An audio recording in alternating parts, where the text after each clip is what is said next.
The victim was found naked, hanging from a ceiling fan. The scene had some shocking similarities to a previous serial murder case. However, upon further investigation, a horrifying truth was discovered: the perpetrator of the previous case had passed away, and another was suffering from a terminal illness and could not commit the crime.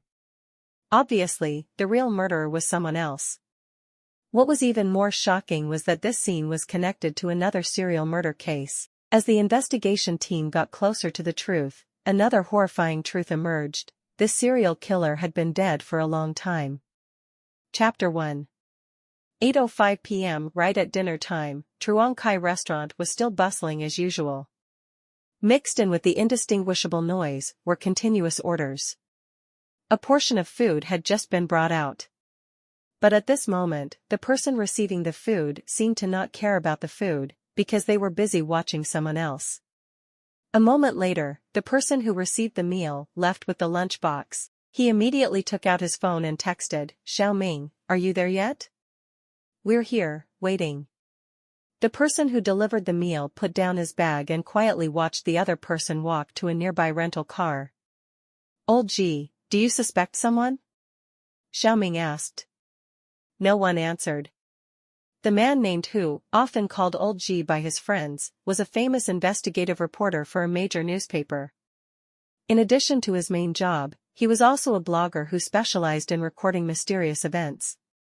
The person accompanying him was Xiaoming, his childhood friend. Don't look at Xiaoming's simple appearance, he was actually a private detective. This case was reported to Old G by him. Everything had to go back to one morning. Chapter 2. On August 17, after 9 a.m., my friends often called Lao Tri, received a phone call from Tom Min, informing me of an unusual murder case at Vin Ha apartment complex. Tom Min always grasped the news of the case quickly and was very useful in investigations. When I arrived at the scene, the area was cordoned off. Tom Min came out to greet me, exchanging a few brief sentences. I noticed the appearance of Tran Mong, a famous detective. This showed that this case was very complicated. Thanks to my close relationship with Tom Min and Tran Mong, I was allowed to enter the scene to take notes. As soon as I entered the scene, an indescribable stench rushed straight into my nose, followed by the image of a female corpse that I could not take my eyes off. I quickly took a few photos. The victim was a completely naked woman, hanging from a ceiling fan. The mouth was open, but the tongue was not sticking out. The chest was brutally cut off. There were injuries all over his body, but his fingernails were very unusual. The flashing neon lights from outside the window created a chilling atmosphere. While we were engrossed in observing, a familiar voice broke the silence. "Old G, what are you standing there for?" A man in a white coat walked over, carrying a suitcase. It was Zhou Chuan, a veteran forensic doctor and also an old friend of ours. Old G frowned, did not answer, and continued to observe the body. Zhou Chuan was not in a hurry, and started to examine the victim. According to the police officer Chen Meng, the person who reported the case was the delivery man of Zhangji restaurant. While recording Chen Meng's account, Old G did not forget to observe Zhou Chuan examining the body. A moment later, Zhou Chuan finally said, "At first, I thought this was a suicide by hanging, but it wasn't." "Old Chen, is there a surveillance camera in this area?" I asked. Chen Meng shook his head. "The investigation team has checked. Other than the camera in the elevator, the entire building has no other surveillance system." Xie Ming added, "If I remember correctly, this building was built in 1983, it is an old apartment building. Having an elevator is already very good." Although there were no cameras in other areas, Chen Meng would definitely have the camera in the elevator checked. However, another speculation began to pop up in my mind. "Old Chen, is there anything unusual at the scene?" Chen Meng pointed to 2 boxes of condoms lying nearby and said, "These are the items found at the scene. There are no special signs. We need to bring them back for the forensic team to thoroughly examine. As for the condoms, 1 box has been opened, but it is not clear what they were used for." Although I really wanted to dig around and find out, this was not my area of expertise. So I changed the subject to another question. "Where is the person who reported the crime?" I asked. He's working at the restaurant, Tran Mong replied uncertainly. Okay, let me take down the reporter's statement, I said. In fact, instead of just taking notes, I wanted to meet him in person to observe him. In some cases, the person who reported the crime was the perpetrator. Tran Mong led us to Truong Kai restaurant. Although it was past 10 p.m., there were still customers inside. Perhaps because of the presence of the police, a man wearing a restaurant uniform and a baseball cap quickly walked over. The restaurant logo on his shirt was very prominent. Hello, police officers, what's the matter? From his voice and facial expression, I guessed that this person was the restaurant owner. Boss Truong, we would like to ask a few questions, please cooperate. Tran Mong went straight to the point without beating around the bush. Boss Zhang sighed, nodded helplessly, then led us to a hidden corner of the restaurant. As we walked, Xie Ming nudged me lightly, pointing at Mr. Zhang's eyes. I immediately understood what he meant. His eyelids were swollen, looking very strange. Xie Ming had once said that swollen eyelids could reflect stress or lack of sleep. Although I didn't completely agree, this was still noteworthy. Interrogating the restaurant staff. In the corner of the restaurant, we began to take down statements. At first, I thought the reporting staff was a young man, but it turned out to be a young girl. As I got closer, I realized that this girl had a petite figure, a round face, big eyes, and a nose that, although not high, was quite harmonious. However, there was a long scar below her eyes, which seemed to have been surgically removed. She was thin, looked weak, and didn't seem like a strong person. She was concentrating on cutting her nails, perhaps she had just finished her statement. Tran Mong signaled for the team members to give way so we could continue asking. According to the girl, her name is Truong Lulu, 20 years old this year, the niece of Mr. Truong. Her parents died early, and she was raised by Mr. Truong since she was young. After graduating at the age of 18, she went to work at the restaurant and was given a small share. About the victim, she said that at around 8:44 p.m., when calculating the books, she discovered that a customer named Lai Tt still owed money and had not paid. She reported to Mr. Truong, then went to look for this person. When she arrived at Lai Tt's apartment, she discovered that the victim was dead. The apartment door was not locked? I asked. Hearing the question, Tran Mong glanced at me, seemingly unhappy that I was encroaching on his work. However, I continued to monitor. Truong Lula shook her head, it wasn't locked. As soon as I entered the stairs, I smelled a strong stench. I was a little scared at that time, but I still had to go find her to get the money.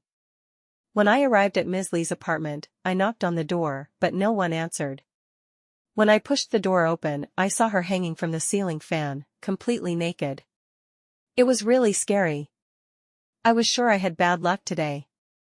It was terrible. When she said this, Zhang Lili kept frowning and swallowing her saliva many times. Our group did not take their eyes off the girl, observing her every expression. Seeing that she was being scrutinized, Zhang Lili quickly waved her hand. Are you police suspecting me? Everything I said is true. You can check the elevator camera. It will testify for me. Although the girl's words seemed reasonable, there were still many suspicious points. If the door was not locked, who could the perpetrator be? Or did someone deliberately set up a fake scene? Do you know any more information about the victim? Where does she work? What is her personality like? Did she have any conflicts with anyone? Chen Meng asked. Zhang Lili turned to look at Mr. Zhang. It seemed that she did not know very well. Mr. Zhang hesitated for a moment and then said, Oh, it seems that she works at a KTV bar nearby, but I don't know the details. Actually, we don't know each other very well. She only occasionally orders food, this time she owes money. I didn't expect something like this to happen. Mr. Zhang sighed, his face showing clear regret. Have you ever been to her house? Tran Mong asked. No, not really. Her house is on the 7th floor, and I don't like climbing stairs. No one delivers food there, only I deliver sometimes, but very rarely. The elevator doesn't work? Tom Min interrupted. The elevator? Oh right, the elevator is often broken, but I'm not sure. To be honest, I've never been to that floor either. Looking at Mr. Truong's face, I noticed some evasive expressions. Perhaps there was something he was hiding. To record more fully, I went back to the scene with Tom in. This time, I noticed that the police had sealed the apartment with a lock. Tom Min took out 2 small pins from his pocket and carefully pried open the lock. In just a few seconds, the lock was opened. Although I already knew Tom Min was good at picking locks, seeing it with my own eyes for the first time still surprised me. Xie Ming, where did you learn this skill? Did you steal before? I teased. Nonsense. Am I a thief? Just a gentleman learning a little for self-defense. Don't talk nonsense. As soon as I finished speaking, we returned to the crime scene. Since the lights weren't on, Xie Ming and I used flashlights to carefully examine every corner.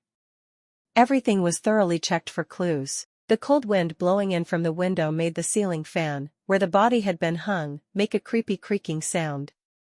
The tragic scene of the victim flashed through my mind, making my skin crawl.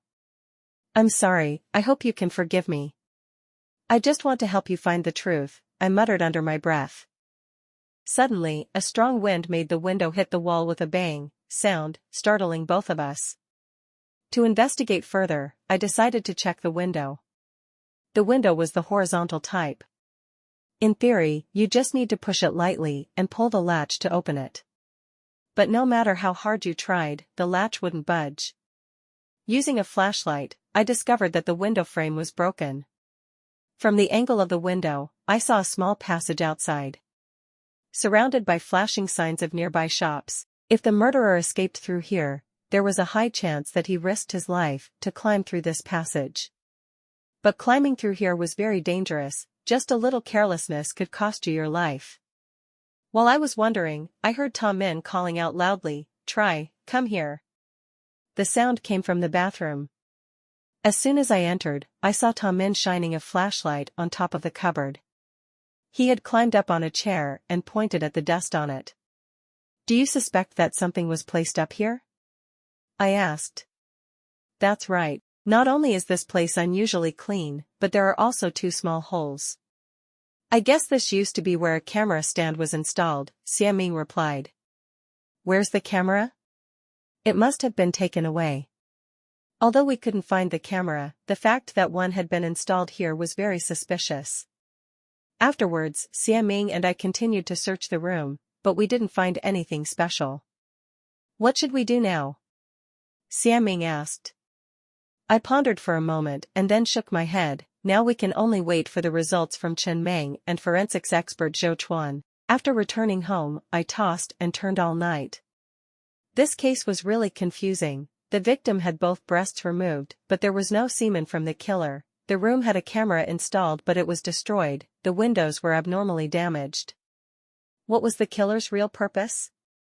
The questions kept swirling in my head, making it impossible for me to sleep, so I opened the file and looked again. Finally, I found 12 serial murders that had similarities with this case. The next morning, I received a message from Xie Ming. Forensic expert Zhou Chuan said that more time was needed to complete the autopsy report. As for Chen Meng, he carefully examined the files on the victim's computer. Although there was nothing unusual, a folder in Drive D was encrypted with a special program that has yet to be solved. The elevator camera confirmed Zhang Lili's testimony. At 8:17 p.m. Li Shishir entered the elevator and arrived at her floor at 8:42. As Lili said, she entered the elevator alone. In the recording, there was no sign of Mr. Zhang appearing. Therefore, the police temporarily eliminated him from the list of suspects. To learn more about the victim, we decided to go to the bar where she worked. When I arrived, I saw Tran Mong just coming out from inside. He glanced at me and said jokingly, "You're right on time, aren't you?" Of course. As a reporter, I always have to follow up on cases. This case hasn't been solved yet, how dare I be negligent, I replied with a cold gaze. Perhaps because of my sincere attitude or because of my good relationship with Tom Min, we were allowed to go inside with the police. Here, we met the karaoke bar owner, Mr. Tryon, his wife, Ms. Ta Tamni, and a manager named Tu. It seemed that they didn't know anything about Lai Tt's death. When? Lai Tt? Manager Ta asked, clearly shocked. Mr. Tryon and Ms. Ta also turned to look at each other in surprise. I took the opportunity to observe them carefully. Mr. Tryon was about 45 years old, bald, with thick eyebrows, puffy eyelids, and an obese body. His appearance did not give off a sense of trust. Mrs. Xie was a typical beautiful woman with an oval face, fair skin, and elegant dress sense. She looked no older than 35. Compared to the other two, Manager Su looked more stylish with her red-painted nails, high-heeled leather shoes, and sharp eyes. Suddenly, Mrs. Xie stood up and asked, Li Shishir, what happened? Li Shishir's body is suspected to have been sexually assaulted, and especially both breasts were brutally removed. Chen Meng began with a serious expression. As soon as he finished speaking, I noticed that the expressions of the three people in the room had changed dramatically. Xie Xin'er was trembling, her face pale. Su tried to remain calm but showed obvious unease, and Mr. Zhan frowned, seemingly thinking about something. Seeing this, Chen Meng went straight to the point. First, may I ask, what job does Li Shishir do here? Mr. Tryon coughed and replied, she is mainly in charge of, but before he could finish, Tu interrupted, oh, she is in charge of the reception. Reception? Finding customers for the karaoke bar to spend money, Tu replied. Do you need to sit and drink with customers? I asked further. This question made Tom Min pinch my arm, as if to tell me not to beat around the bush. Luckily, Tran Mong did not glance at me with an annoyed look this time. Tu did not answer right away, but lit a cigarette, and after a few puffs, said, if the customer requests it, they must sit with us, regardless of whether it is male or female. But usually it is voluntary. At this time, I glanced at Mr. Tryon and found that he seemed a little nervous. Tran Mong continued to ask, does she have any conflicts or grudges with anyone? Are there any suspicious customers? Although Lai Tt is our employee, we do not interfere in her personal affairs outside of working hours. I'm really sorry, we don't know, Su replied politely. Okay, so from 8 to 9 last night, where were you? Tran Mong continued to ask. The police suspect me? I'm just a woman. Su smiled faintly. When the truth is not clear, everyone is a subject of investigation. Please answer honestly. From 8 to 9 o'clock, I was at the karaoke bar, of course, Su said. Mr. Tryon immediately interjected, that's right, Su was also working here last night. If the police don't believe me, they can check the security cameras. His appearance didn't seem to be lying, but I noticed something about Ta Tamni that seemed very strange. What about you, Ta Tamni? Where were you last night? I turned to ask. She didn't answer right away, and it wasn't until Mr. Tryon gently pushed her that she came to her senses. Me? Of course I was here too, with my husband. If you don't believe me, you can ask another employee. I have urgent business now, and I have to discuss business with Su. You two ask my husband more, she said, picking up her bag and standing up. Su quickly put out his cigarette and left with his bag. After the two women left, Mr. Tryon continued to cooperate and asked us to check the surveillance cameras to prove his innocence. The police then checked the entire camera system at the karaoke bar and, as they said, both Su and Ta Tamni had an alibi. After leaving the bar, I thought I would be scolded by Tran Mong for my rambling questions, but surprisingly, he smiled slightly. What do you think about Lai Tt's case? Tran Mong asked. I looked at Tom Min, signaling for him to answer first. I think this might be a serial murder, Tom Min said. What is your basis? From the fact that the victim had both breasts removed, I think this might be an act of revenge or a perverted hobby. Moreover, as far as I know, there was a serial murder case with a similar method before. You mean the 12 victims with their breasts cut off? Tang Jun and Tang Jun, right? Chen Meng asked. Xie Ming nodded and replied, according to the documents, the mastermind Tang Jun was executed, and his younger brother Tang Jun was sentenced to 15 years in prison. If I'm not mistaken, he's still in prison. I shook my head. That was true at first, but then Tang Jun's sentence was reduced for good behavior, and he's now out of prison. Xie Ming was stunned. Really? If that's the case, I think we should investigate Tang Jun.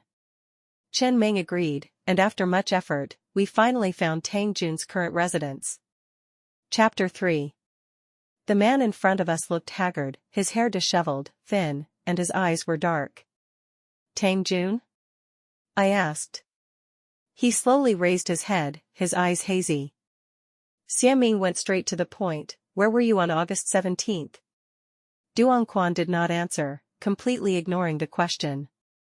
Tran Mong then pulled out a photo and placed it in front of him.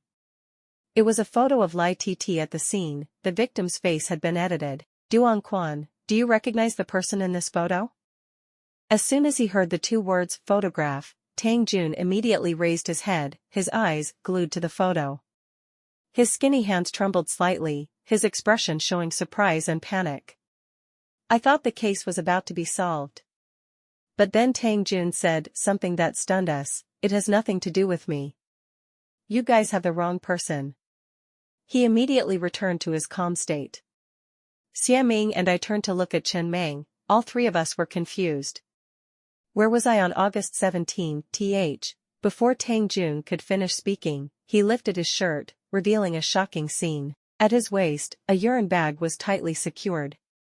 I have end-stage kidney disease. I don't even have the strength to climb a few steps, let alone kill someone. This is retribution, it's all retribution, he sighed, his hands trembling, his eyes closed as if he was regretting his past crimes. Although Tang Jun said so, Chen Meng still investigated the surrounding neighbors.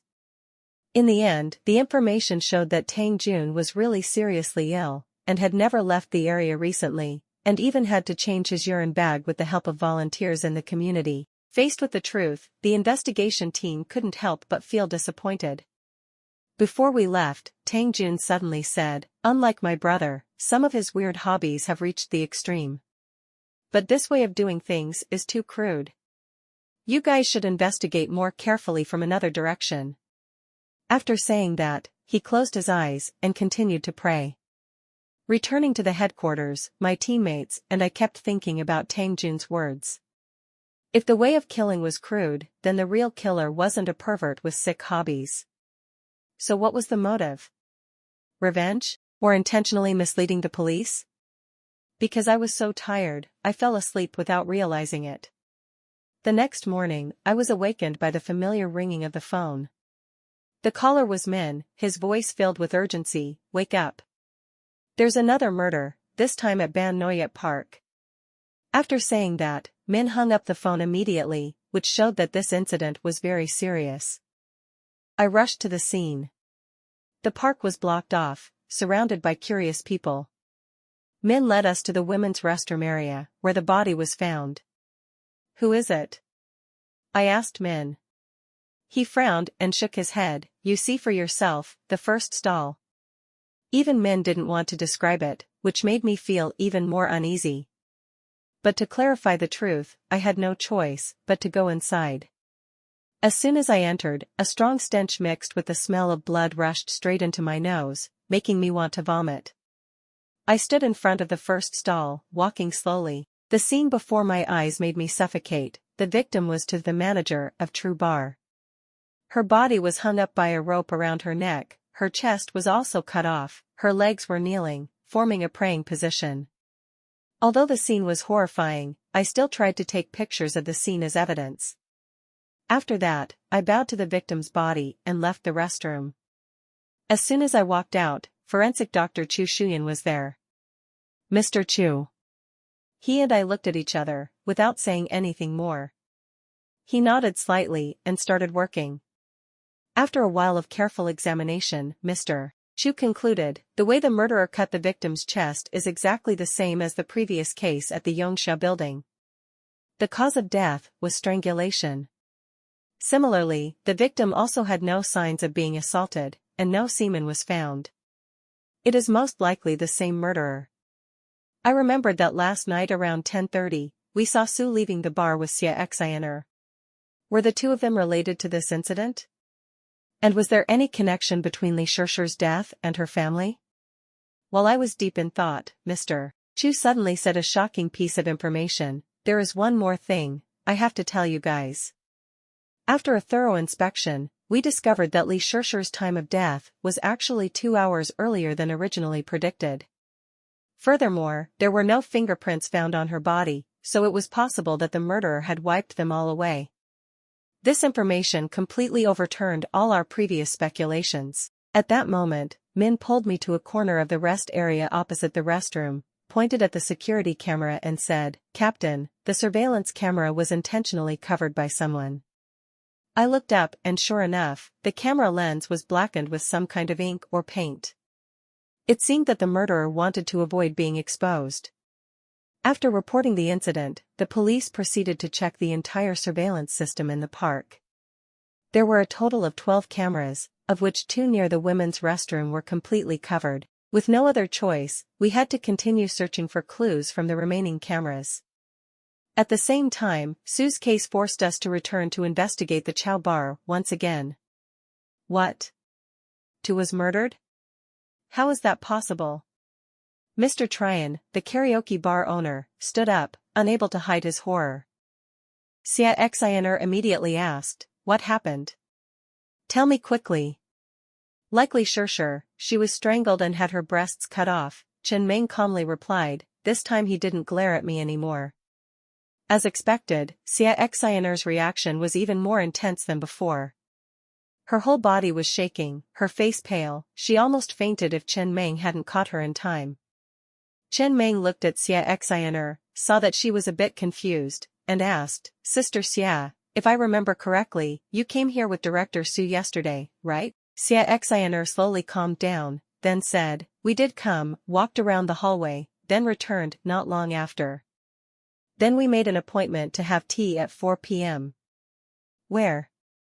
Wanbao Cafe. That was the last time we met." "What did you guys talk about?" "Nothing, just chatting about random things." After speaking, Xie Xin'er seemed to be vague, her eyes were hazy. Seeing this, Chen Ming couldn't help but interrupt and ask, "What exactly are you guys hiding from us?" But at this moment, Zhan Dat spoke up again, "Officer, what exactly are you guys talking about? Su was killed by us? This is so unreasonable. Don't you come here to make things difficult for us when you can't solve the case. Let me tell you clearly, I've been in the business world for many years, there's nothing I haven't seen before, don't even think about scaring me." In fact, Zhan Dat's calm reaction was beyond expectations, because he didn't even bother to argue. Fortunately, Xie Ming was nearby and immediately added a question. "Then may I ask, were you guys here last night? Do you have any evidence to prove it?" Xie Ming asked. Tryon Dat replied, "Of course, we are all at the company, the staff and the surveillance cameras can all testify. Moreover, I am with my wife, if you don't believe me, just ask." Before we could refute, Ta Tam Nu immediately said, "My husband is right, we were there last night, he can verify." "Is the surveillance camera still there?" I asked. "Don't talk nonsense. If you suspect us of being the culprit, then show us real evidence, otherwise I will sue you for abuse of power. I will ask the lawyer to go all the way." After saying that, Tryon Dat slammed the table, and signaled Ta Tam Nu to call the lawyer immediately. The conversation was about to continue, but was signaled by Tran Mong to stop. "Okay, we don't mean to offend, we are just following the questioning procedure. That's it for today. If we need to cooperate in further investigation in the future, I hope you two will cooperate." After Tran Mong finished speaking, he signaled everyone to retreat. Before leaving, I turned back to look at Tryon Dat and his wife, only to see them looking at each other, as if they had something left to say. At the police station. As expected, Tran Mong immediately ordered an investigation of all the surveillance cameras in Vin Ha building, expanding the scope to 5 days ago. At the same time, he also asked to get the surveillance camera at the Wanbao coffee shop that Xie Xin'er mentioned. "Ji, Ming, what do you think about Su's case?" Chen Ming asked. I replied, "I think the possibility of an acquaintance doing it is quite high." "Why?"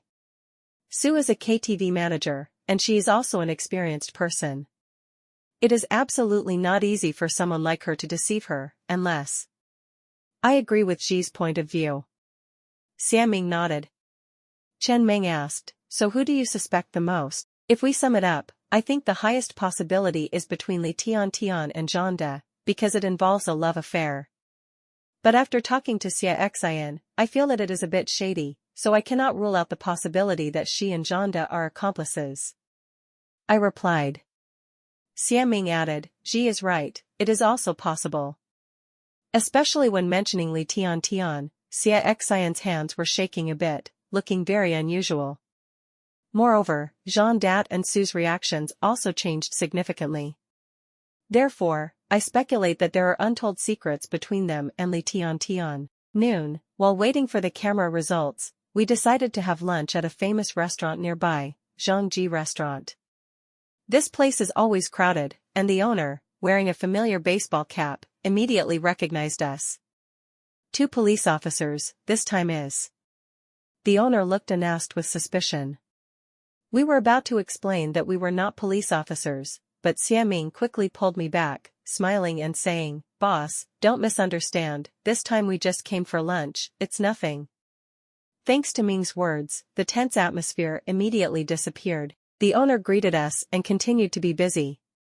When we sat down, the waitress next to us, Lulu, was looking at herself in the mirror, so she brought us the menu without even looking up. What do you want to eat? She asked while filing her nails. Her attitude seemed indifferent. We ordered 2 special meals, without saying anything more. To be honest, Truong Kai's restaurant's food was really delicious, no wonder it was always so crowded. While Tom Min was analyzing the case, he pointed forward, signaling to look in one direction. At that time, I saw 2 young girls with attractive figures and beautiful faces walking in, laughing and talking happily. The eyes of the restaurant owner, Mr. Truong, couldn't help but follow them for a long time. Tom Min said, looking at these 2 people, they seem to be the type of people who are easily involved in the case. It is very likely that the motive comes from love. Min's analysis was quite reasonable, because many murder cases often originated from love conflicts. However, I suddenly remembered Duong Quan's last words, feeling that something was not right. After half an hour, we received a call from Tran Mong informing us that there was a new discovery from the surveillance camera of Vin Ha building. Min and I immediately returned to the police station. According to the investigation results from the technical team, on the day of the murder, the camera in the elevator of Vin Ha building was cut off for 4 periods of time, specifically, from 7:45 to 7:50. From 8:40 to 8:45. From 9:05 to 9:10. From 10:08 to 10:13. Tran Man asked, what do you think about these blank periods? I replied, I think this is a deliberate act. The time intervals all last exactly 5 minutes, most likely related to disabling the elevator camera. But does it take 5 minutes to disable the camera? Tran Man asked again. Of course it doesn't take 5 minutes to do that. But to make sure the camera doesn't record any images, the perpetrator may have deleted a few more minutes before and after the time interval. I explained. Min nodded, I agree with Tri's analysis. The perpetrator seems to be very familiar with this system. If he is not familiar with the equipment, it would be difficult to delete the camera so perfectly. Moreover, Vin Ha building is mostly rented offices, so since there were only 3 security guards left, many tenants did not want to pay the additional fee, leading to the surveillance system not being checked regularly. That made it easy for the perpetrator to carry out the plan without being detected. Tran Mong said, so, what are the characteristics of the murderer? I replied, in my opinion, the murderer is most likely a man, with a tendency towards sadism, especially the act of cutting off the victim's breasts. He is also familiar with technical equipment, and finally, he has a certain connection with both Lai Tt and Tu. Min said, I suspect Trian Dad of the True Bar, but of course, the owner of the Truong restaurant cannot be ruled out either. I added, there is one thing to note, are the details we discovered intentionally created by the murderer to mislead the investigation? What do you mean? Tran Mong asked. I explained, for example, the perpetrator does not necessarily have to be a man. Although there were signs of sexual assault on Li Shishir and Su's bodies, no semen was found. Furthermore, the act of cutting off the breasts could be to deceive us into thinking that this was a pervert, similar to the Tang Jun case. After hearing this, both Chen Meng and Ming frowned and thought deeply. Chapter 4. After a while, I received a call from the newspaper office. Because there was urgent work to be done, I had to leave temporarily. However, I still kept in touch to continue investigating the case. After finishing my work at the editorial office, I returned to the office and took out 2 photos of the victims to compare. I carefully observed every detail of the body parts such as the head, neck, chest, abdomen, etc., but did not find anything unusual. It was not until 2 hours later that I finally noticed a strange detail. In order to verify my suspicion, I immediately called Tran Mong. Although it was very late at night, because it was an important matter, he did not refuse. 10 minutes later, I received several photos, including a daily photo of Lai T. When I compared the 2 photos, I immediately stood up, because my suspicion was confirmed. Immediately after that, I opened the file of strange cases to find clues related to my suspicion. In the end, I found 10 serial murders. When I read the file carefully, I got goosebumps because I discovered that these cases had many similarities with the 2 recent cases. The victims were Lai Tt and Tu. However, 5 minutes later, the last piece of information in the file made me confused. The perpetrator of those 10 cases, Bong Ung, was recorded as having died in a mental hospital. Although I felt confused, I still did not rule out the possibility that the recent cases were related to the previous series of murders. And with dead, the next target was most likely Trien Dat or Ta Tam Nu. This groundbreaking discovery, I immediately informed Tran Mong and Min. However, neither of them answered. When I looked at the clock, I realized it was already 3 a.m. Because I was so tired, I lay down to rest. The next morning, I was awakened by a familiar ringtone. Picking up the phone, I heard Min's voice, "Mr. Tri. What time is it? Are you still sleeping? Hey, Min, why are you calling so early? Isn't it still morning? Wait." I glanced at the wall clock. It turned out to be past 5 p.m. What's still morning? It's already dark. Get up quickly, Tran Mong and I have cracked the clue from Lai Tt's statement. Hurry up and go to the police station. Min finished speaking and hung up. I quickly got up, got dressed and rushed out the door. I arrived at the police station at 6:40. According to Tran Mong, the D drive that Lai Tt left behind actually contained a lot of videos with sensitive content, and the main character in those videos was Trien Dat, the owner of True Bar. Among them, there was one video that particularly attracted attention. The video was recorded on August 15 at 8:32 a.m.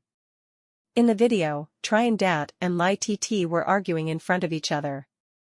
Although the video had no sound, from their expressions and actions, it was clear that the two were arguing fiercely. Then, Li Shishir said something that made Zhan Dat angry. He rushed over, and then the two started fighting. During the fight, Zhan Dat suddenly picked up a glass bottle and smashed it hard on Li Shishir's head. She immediately fell to the ground. After Li Shishir collapsed and became unresponsive, Zhan Dat bent down to check if she was still breathing. Then, the video suddenly stopped. The time it stopped was 8:40. Min commented, "So, it is very likely that Zhan Dat was the one who murdered Li Shishir." And when checking the gaps in the elevator recording, the two suspicious gaps are 7:45 to 7:50 and 8:40 to 8:45. If I'm not mistaken, one of them is when Zhan Dat took the elevator, and the other gap may be related to the disposal of evidence. I shook my head. Although Zhan Dat had a relationship with Li Shishir, I still cannot conclude that he was the murderer. Why? Chen Meng asked. I explained. First, when we found Li Shishir's body, she was hung up and her chest was cut off. Although there was a scene in the video of Li Shishir being knocked unconscious, that does not prove that Zhan Da was the culprit who caused her death. Second, why did the video stop at the crucial moment? If Zhan Da was the culprit, he could have erased the recording. why did he keep the D drive? Don't forget that the location where we found the drive was not a well-hidden place, which is contradictory if Zhan was the culprit. Third, according to the forensic report of Zhou Chuan, there were no Zhan's fingerprints on Li Shishir's body. If the video stopped at 8:40, could he have completely erased his fingerprints in just 5 minutes, 8:40 to 8:45? Min added, but we can't rule out the possibility. The third and fourth gaps in the elevator video, from 9:05 to 9:10 and 10:08 to 10:13, could show that Tryon Dat returned to the scene to commit the brutal act and then erase all traces. This is also a possibility. I was silent, admitting that Min's analysis was very reasonable, but still felt that something was not satisfactory. At this moment, a female police officer knocked on the door and entered Tran Mong's office. "What's going on?" Tran Mong asked. "There is a new report. The camera at Van Bao Cafe in Vin Park has recorded some remarkable images." Hearing that, Tran Mong immediately went to check. Min and I quickly followed him. First, the police obtained a video from the Wanbao coffee shop. On the afternoon of August 18, at 4 a.m., the time of Sue's crime, just as Xie Xin'er had stated, the video recorded her sitting and chatting with Sue in the coffee shop. However, 5 minutes later, a man appeared outside the glass door of the shop. It was Zhan Dat. He stood near a motorbike, observing the surroundings for about half an hour. The next video was taken from the Bay Park. At 3 a.m. on August 19, a man appeared in the video, holding a bag. Although the image was not very clear, it was still recognizable as Zhan Dat. However, many cameras in the park were oiled, making it impossible to determine what he did between 3 o'clock and 4:16. After watching the video, Tran Mong said, based on the 2 videos from the cafe and the park, along with evidence from Lai Tt's D drive, Tryon Dat is really suspicious. We will arrest him immediately. It's 7:30 now, let's take action. At that moment, Min and I also wanted to follow, but Tran Mong stopped us. Min, I know you guys are very interested in this case. But this time when we arrest Tryon Dat, he will most likely resist, so you two don't need to follow. Wait until I bring him back to the police station, then I will inform you. Min nodded and said, then we will go eat first, then come back and wait for news. As soon as he finished speaking, Min glanced at me with meaningful eyes. Okay, see you again. After saying that, Tran Mong led the team away. After leaving the police station, Min immediately asked me, why didn't we go with Tran Mong? I replied, because last night I discovered another common point on the bodies of Lai Tt and Tu. What common point? I will explain after confirming more firmly. Okay, let's go eat now. At 8:05, we went to a small restaurant near the police station to eat. Right when we were eating, the Truong Kai restaurant was bustling as usual. In the noisy atmosphere that was hard to distinguish, I just ordered and the food was also brought out. However, at this time I was not in the mood to enjoy it, because people kept coming in and out with suspicious looks. A moment later, a person holding a prepackaged lunchbox walked out. I immediately sent a message via WeChat, Min, are you here yet? Here, I'm nearby. I put down the phone, quietly followed the man and went to the parking lot. Min asked me, do you suspect this person? I did not answer. Min drove the rented car, closely following the suspect's car. About 20 minutes later, that person stopped, but did not get out of the car. He sat there, as if waiting for someone. It was exactly as I expected. I raised my head and looked. Opposite was the True KTV bar. At the same time, Tran Mong had just led the team to arrest Tryon Dat and his wife, Ta Tom Nu. Min said, why is this case getting more and more complicated? I nodded slightly, not saying anything, because the speculation in my head at the moment was very bold. But to confirm this speculation, we needed to wait for the perpetrator's own statement. Back at the police station, at this time, Tran Mong was interrogating Tryon Dat. Since Min and I were not police officers, we could only wait outside. A moment later, Tran Mong stepped out and said, according to his testimony, Tryon Dat initially denied having an ambiguous relationship with Lai Tt. But when faced with the video and evidence, he had to admit it. Tran Dat stated that on August 15, he had an argument with Lai TT, but only knocked her out. As for the matters related to the Wanbao coffee shop and the Bay Park, he also stated that Xu had sent threatening messages and used sensitive videos as blackmail tools. On August 18, at 4 p.m., Xu arranged to meet him at the Wanbao coffee shop, but after waiting for half an hour, Xu did not show up and could not be reached by phone, so he left.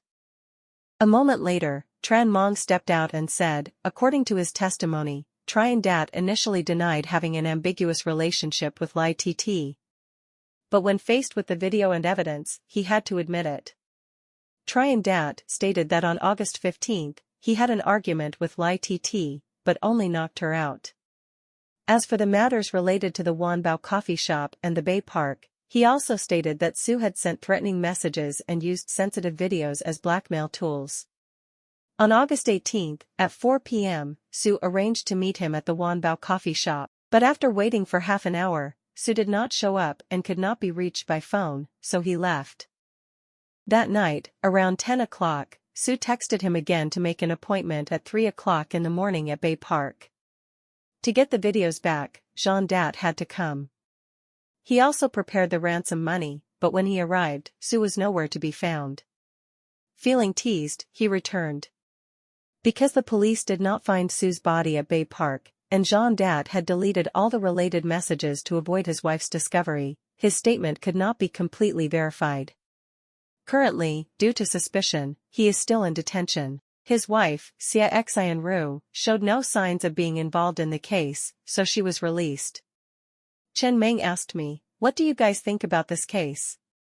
I replied, "Although we have made progress, the case is still not really solved. Before finding the real culprit, we need to be on guard against other victims." Min asked, "Do you mean that Ta Tam Nu is in danger?" I nodded slightly. Tran Mong wondered, "Why do you think so?" Oh, I told him what I had investigated regarding the previous 10 serial murders, along with the current clues. After listening, both Tran Mong and Min looked surprised, but no one refuted my reasoning. Finally, I asked Tran Mong to check the cameras around True Bar and the nearby roads. If Tran Dat's testimony was true, Tu must have come to the meeting place. Based on the investigation information, Tu often went to KTVs, and these places often had cameras installed. If he wanted to go to Vin Park, it was likely that Tu had to go through the nearby roads. Tran Mong agreed and divided the team into teams. One group checked the cameras, the other group monitored Ta Tam Nu. Leaving the police station, Min asked me, "Try, if everything is as you speculated, it's too scary. Maybe there will be more similar cases in the future." I replied, "I hope I guessed wrong."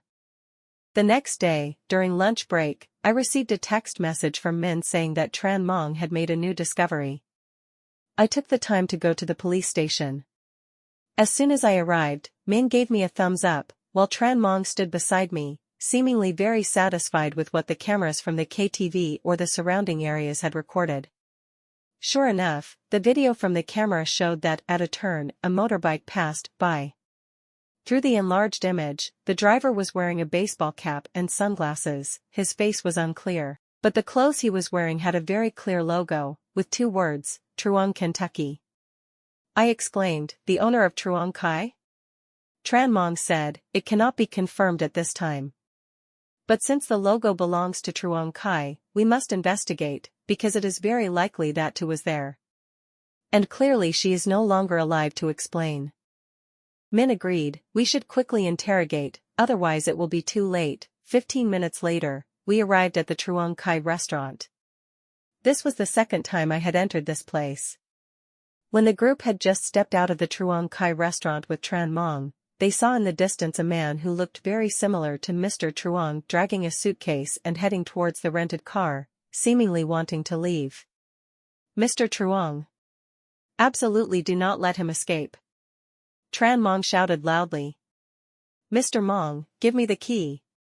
Let me chase," Min said. Tran Mong did not hesitate to throw the key to Min, because everyone knew that Min used to be a great racer. The result did not disappoint everyone, After only 2 minutes of chasing, Min stopped the subject's car and forced him to stop. However, Mr. Truong's reaction surprised the whole team. He left the car, pushed the door open and ran away. Chasing fugitives has always been Tran Mong's forte.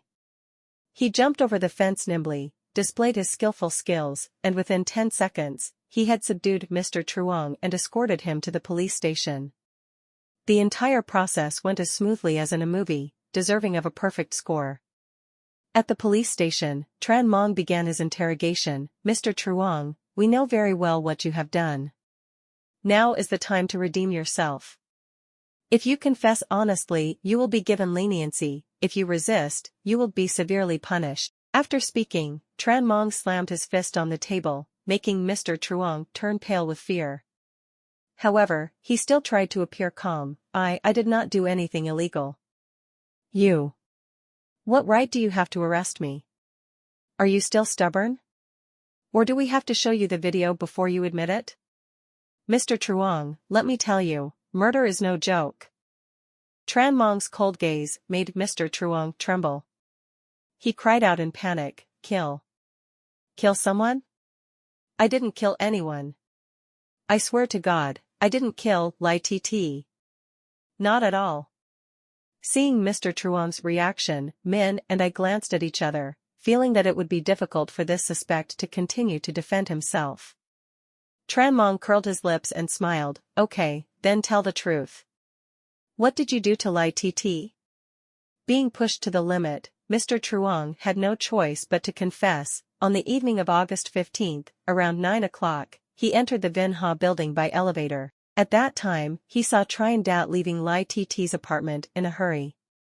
Mr. Truong confessed that he had had improper intentions with Lai Tt for a long time, but before that he had only dared to worry secretly. When he entered the apartment, he found Lai Tt lying unconscious. At first, he intended to call the police. But when he checked carefully, he found that Xie Xin'er had only fainted, and he had an evil thought. Unable to resist his evil instincts, he brought Xie Xin'er back to his apartment. He also saw a box of condoms on the shelf, and that made him lose control even more.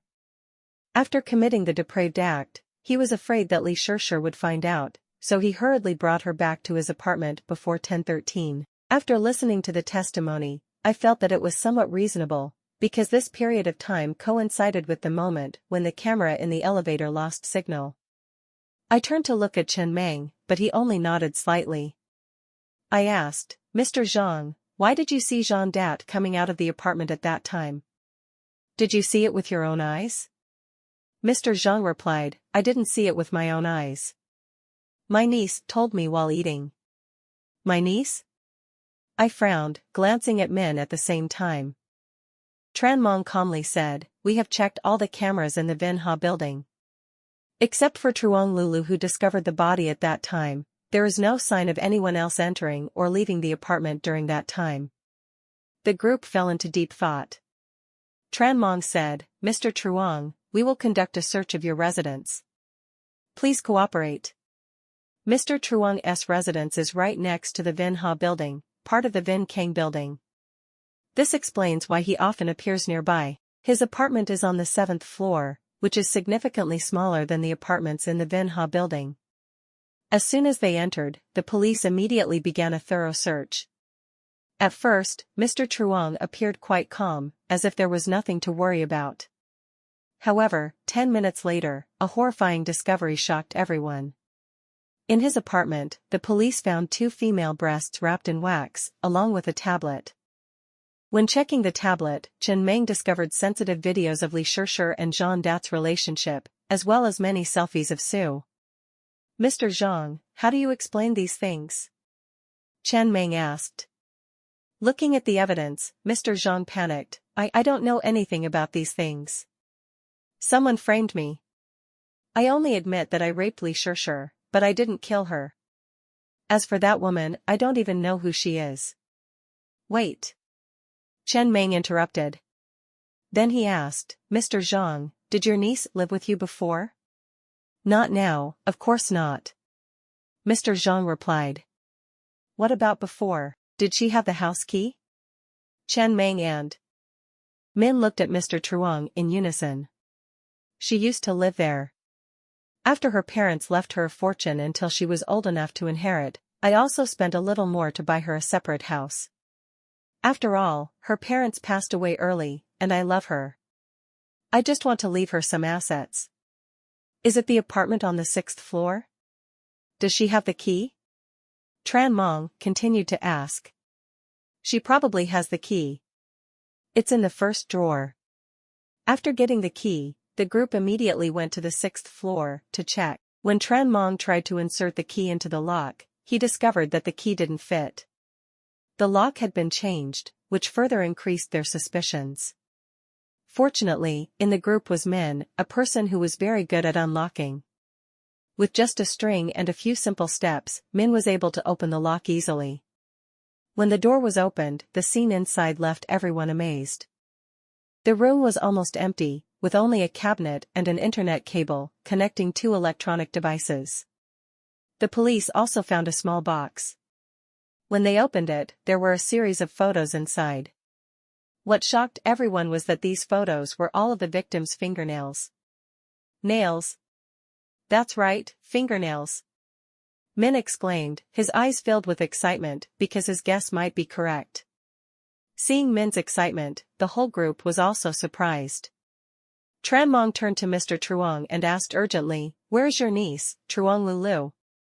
Take us to see her immediately, things are no longer simple."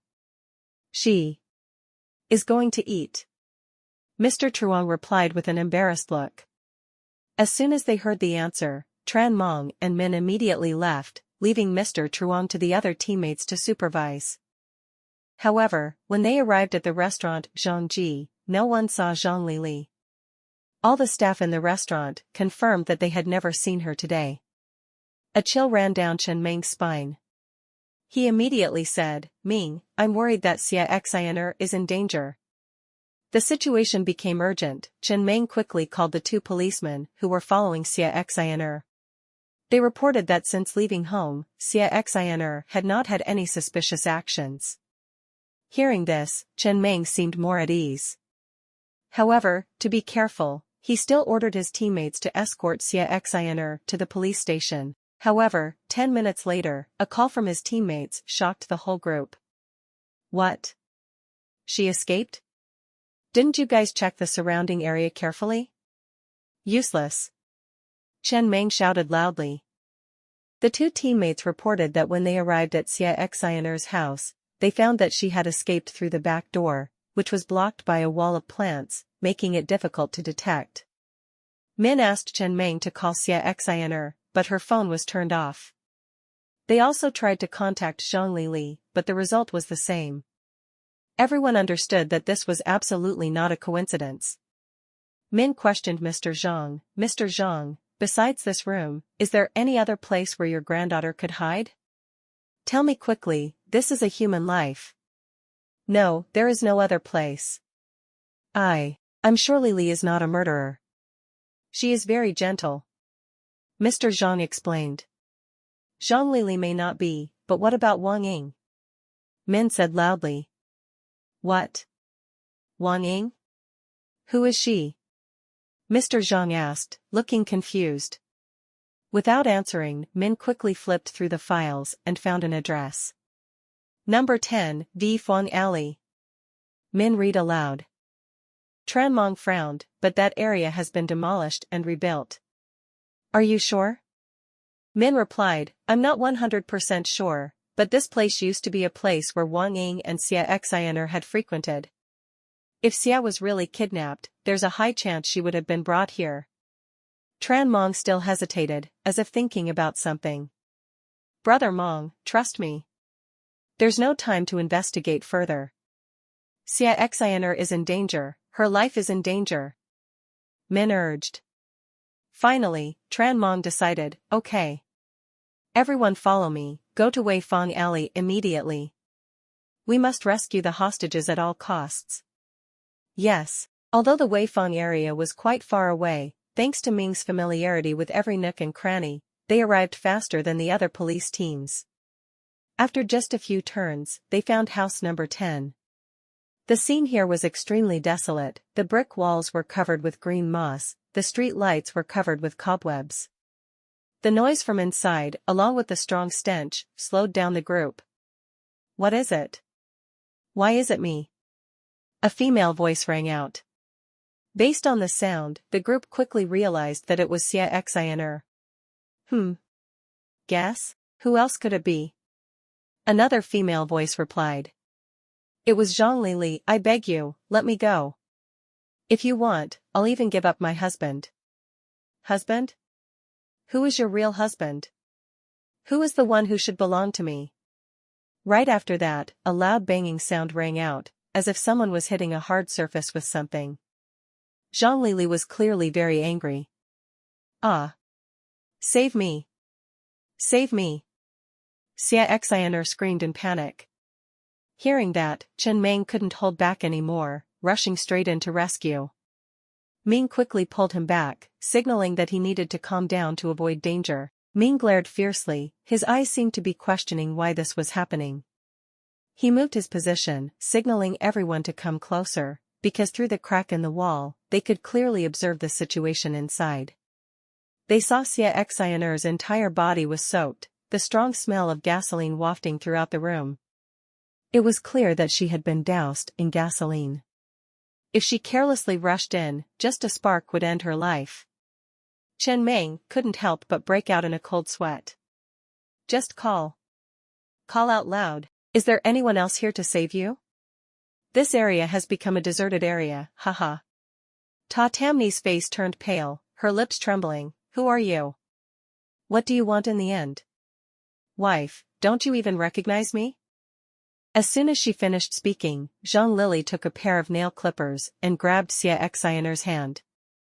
Her eyes were fixed on Xie Xin'er's nails as she said, "Sister, it's been a long time since you cut your nails, right?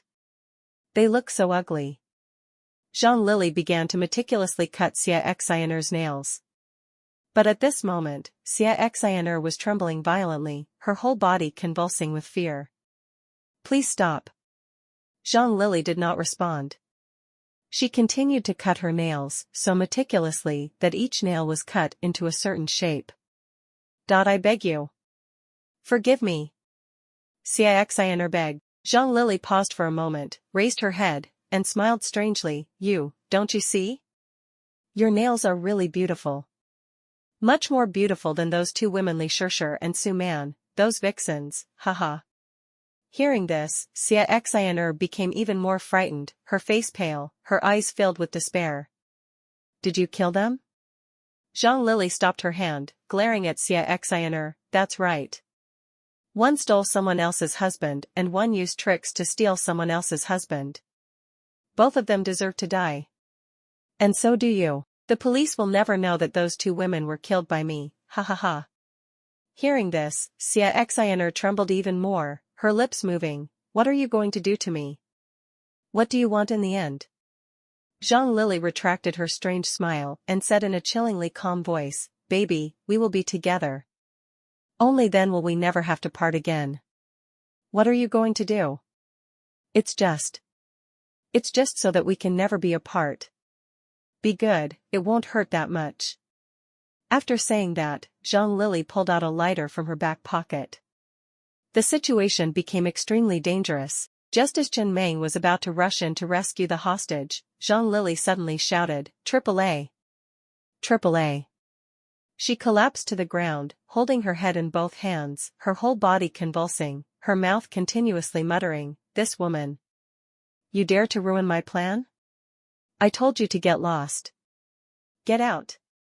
Then, she shouted again, "Okay. If we can't kill each other, then we will die together. We will die together." At this moment, Zhang Lili spoke while pulling her own hair, her body convulsing violently. Although they didn't understand what was going on, this was clearly a great opportunity to save the hostage. Bang! The rotten door was kicked open by Tran Mong. Truong Lulu was startled, quickly picked up the lighter, intending to light it and throw it at Ta Tamni. But how could Tran Mong let her succeed? He quickly rushed forward, grabbed her hand, and used his foot to sweep across, causing Truong Lulu to lose balance and fall. Min immediately rushed in, together with his teammates, to restrain Truong Lulu. She resisted crazily, her strength was so great that it was beyond imagination, but in the end she was taken away. After the dangerous situation was resolved, Xie Xin'er collapsed to the floor, her whole body limp. "What are you guys doing? I just want to sell my nails, what right do you have to arrest me?" Even when she was arrested, Zhang Lili still tried to justify herself. Zhang Lili, or rather Wang Ying. "You can fool others, but you can't fool us," Chen Meng shouted loudly. Hearing this, Zhang Lili froze, her face changing color. "How did you know? How could you know this? It's actually just speculation. But at this point, shouldn't you tell the whole truth? I believe it will be very interesting." Knowing that there was no way out, Zhang Lili bowed her head and admitted. Chapter 5. Wang Ying used to be a name that made everyone terrified. He was known by the nickname the Nail Killer. 10 years ago, he raped and murdered many foreign women.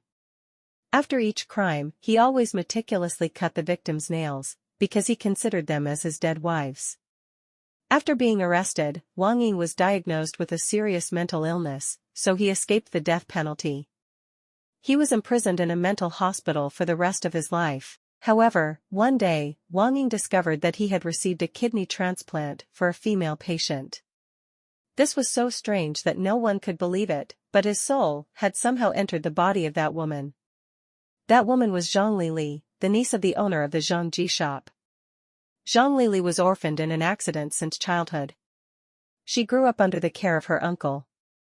However, due to lack of love, she became rebellious, often ran away from home and associated with bad people. One day, she was in a serious traffic accident and fell into a deep coma. When Wang Ying's organs were transplanted into her, her body miraculously recovered, but the soul inside was no longer her own. It turned out that Zhang Lili had long been manipulated by Wang Ying. At that time, Wang Ying was just an ordinary electronic equipment repairman. He had a great passion for technology products and was very good at repairing and assembling. When they got married, Xie Xin'er was the wife who always stood by their side. Even though life was difficult and they lived in the suburbs, the couple still lived happily. Everything changed when Xie Xin'er started working at a high-class bar. This bar was a very luxurious place, the customers were usually rich and powerful people. The people who worked there, like Xie Xin'er, also had to have outstanding looks and temperament. Introduced by her close friend Su Man, Xie Xin'er became a waitress there. At first, the job was very good, the salary was high, and it wasn't too hard. But gradually, when she came into contact with rich people and a luxurious life, her views on material things also changed. At this time a man named Zhan appeared. Zhan was a construction materials supplier, who often came to the bar to socialize with partners. Attracted by Xie Xin'er's elegant appearance and fair skin, Zhan began to pay attention to her. After getting to know her, Zhan discovered that she was a close friend of Su Man, someone he had been seeing. To win over Xie Xin'er, Zhan seduced Su Man to help him, using their friendship to drug Xie Xin'er. Su Man did not want to lose Zhan's favor, so she agreed to help. Their plan succeeded. Zhan forced Xie Xin'er. At first, Xie Xin'er was very miserable, feeling guilty towards her husband, Wang Ying. But Zhan promised to divorce her to marry her, and at the same time gave her a large sum of money that she could not earn with her service job. In the end, Xie Xin'er chose to betray her husband. Wang Ying always loved and devoted himself to Xie Xin'er. Knowing that his wife liked necklaces, he did extra repair work to save money to buy gifts. Although it was hard, he still felt it was worth it. But he did not know that his wife had changed her mind. As for Zhan, he attacked more and more aggressively, from giving expensive handbags, jewelry, to diamond rings. The lavish gifts made Xie Xin'er, who had struggled with a life of deprivation, unable to resist. In the end, Xie Xin'er proposed a divorce to Wang Ying. For Wang Ying, this was a huge shock. He did not accept, and the two had an argument. During the argument, Xie Xin'er revealed her relationship with Zhan. Not long after, Xie Xin'er left with Zhan, and Wang Ying began to show signs of mental disorder due to excessive suffering. Over time, Wang Ying discovered Zhan and Xie Xin'er's whereabouts. He repeatedly tried to break in to take revenge, even threatening to kill them. To avoid Wang Ying's revenge, Zhan and Xie Xin'er chose to flee abroad. Their departure drove Wang Ying completely insane. From a loving husband, he became the nail killer that everyone feared. After being arrested and imprisoned in a mental hospital, Wang Ying kept thinking about revenge. But he did not act immediately. Instead, Wang Ying spent time learning about technology and modern equipment. With his natural talent, he quickly mastered computer virus programming and high-tech equipment. When his soul entered Zhang Lili's body, the opportunity for revenge appeared. Zhan and Xie Xin'er returned to the country, often going to a luxurious KTV bar, where Zhang Lili's uncle's restaurant was located right next to. This gave Wang Ying many advantages. After careful monitoring, Wang Ying discovered that Zhan not only had a relationship with Su Man, but also had an affair with another female employee named Xie Xin'er. In order to carry out his revenge plan, Wang Ying made a very detailed plan. First, he used Zhang Lili's identity to approach Xie Xin'er without arousing suspicion. Next, when Xie Xin'er went to the toilet, Wang Ying intentionally broke the toilet lock, trapping her inside. He took advantage of this moment and secretly placed a hidden camera in the room. After filming the intimate scenes between Xie Xin'er and Zhan, Wang Ying sent the video anonymously to Su Man. After watching the video, Su Man became jealous, afraid that Zhan would abandon her and also abandon Xie Xin'er. Su Man then secretly told Xie Xin'er that Zhan had an ambiguous relationship with Xie Xin'er. At the same time, she plotted for Xie Xin'er to forge a pregnancy certificate, in order to threaten Zhan to break up with Xie Xin'er. Su Man's plan was unexpectedly known by Wang Ying. At that time, Wang Ying took advantage of the delivery to the KTV to cut off the power, causing the system to go haywire, then sneaked into Zhan's office. He plugged a USB containing malware into Zhan's computer. The malware not only wiped out the surveillance data, but also installed a remote control program, allowing Wang Ying to control all cameras at any time. In addition, Wang Ying also replaced the connecting cable in Su Man and Xie Xin'er's office with a special chip. When they plugged it in, the malware would be activated, allowing Wang Ying to control the computer and monitor all their activities. After that, Wang Ying used an anonymous name to call Xie Xin'er, playing the recording of the conversation between Su Man and Zhan, making Xie Xin'er suspect that she was being framed. Xie Xin'er immediately planned to use the sensitive video to blackmail Zhan for a large sum of money.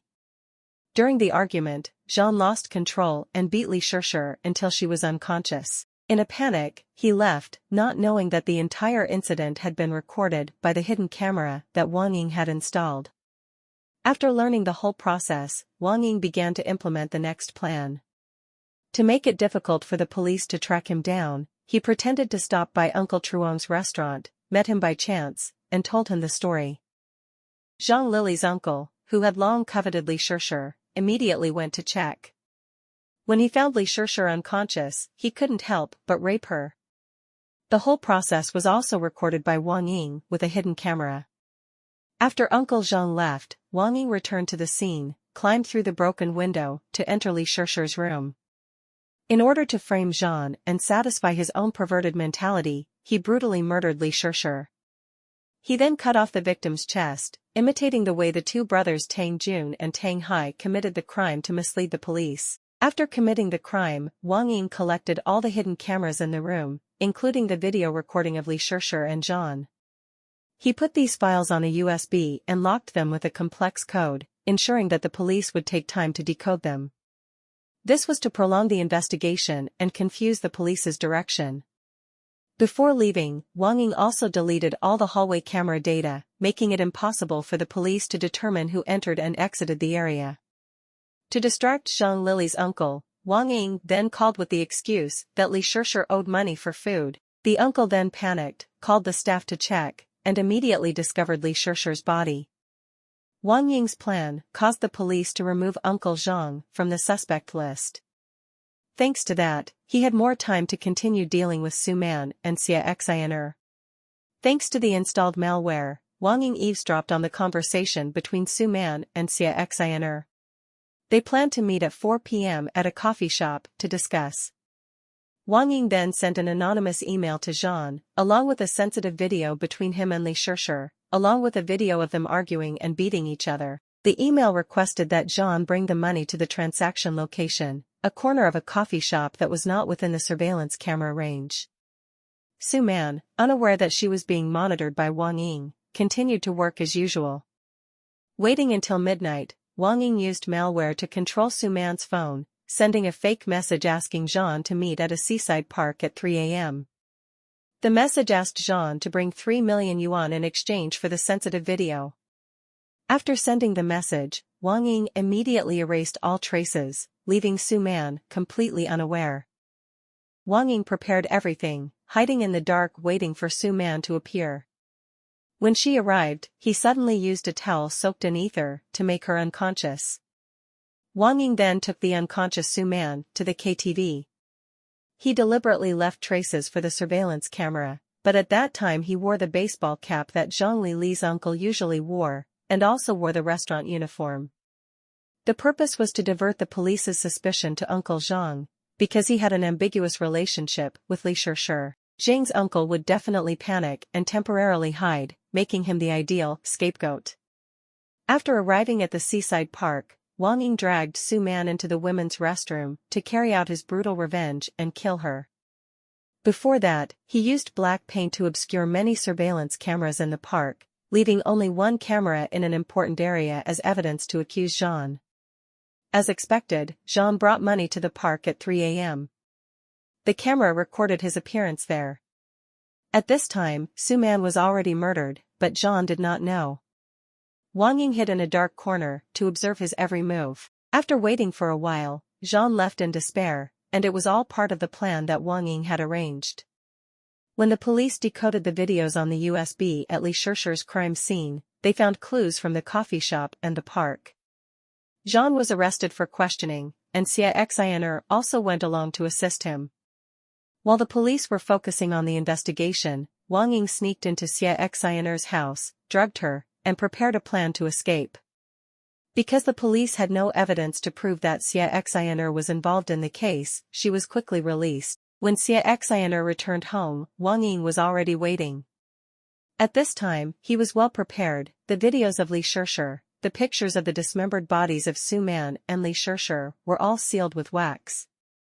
At the same time, Wang Ying also planted fake evidence, including Uncle Zhang's video of Xie Xin'er being abused in his house, in order to create an image of a murderous pervert. If the police suspected another accomplice, they would target Uncle Zhang first. As planned, Zhan was detained by the police, and Xie Xin'er was released. Wang Ying quickly arrested Xie Xin'er, taking her to a remote place to carry out his final act of revenge. Is there any flaw in this plan?